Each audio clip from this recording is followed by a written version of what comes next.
Kim was a loving dog, and he adored living with Audrey and her mum and dad. In fact, he could say that Audrey was his best friend in the world, but his loyalty was definitely with Arthur, Audrey's dad.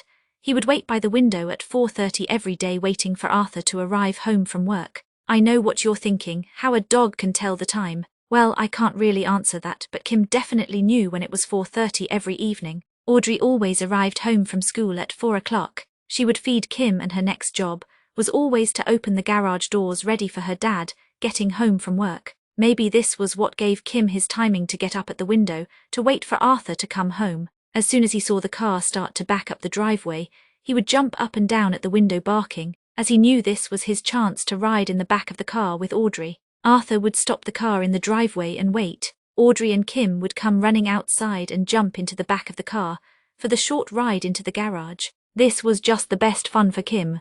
One Friday evening in early summer, Arthur suggested they take a drive to the beach in Weston-super-Mare the next day. Grace and Audrey prepared a picnic that evening, ready for the early start they would have. Kim knew something was happening.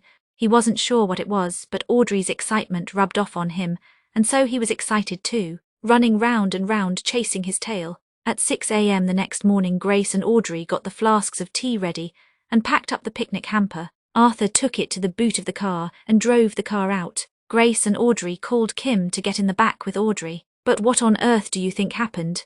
As Arthur started to drive the car forward out onto the road, Kim let out a terrible howl. What on earth was the matter with him? Arthur reversed the car back up the driveway, and Kim was fine, wagging his tail and looking out the window.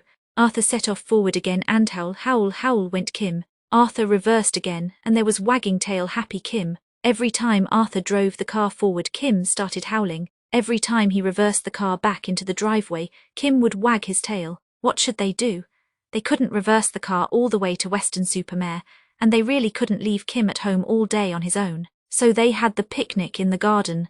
Kim must be the only dog in the world who likes to travel backwards instead of forwards. What a funny old thing he was.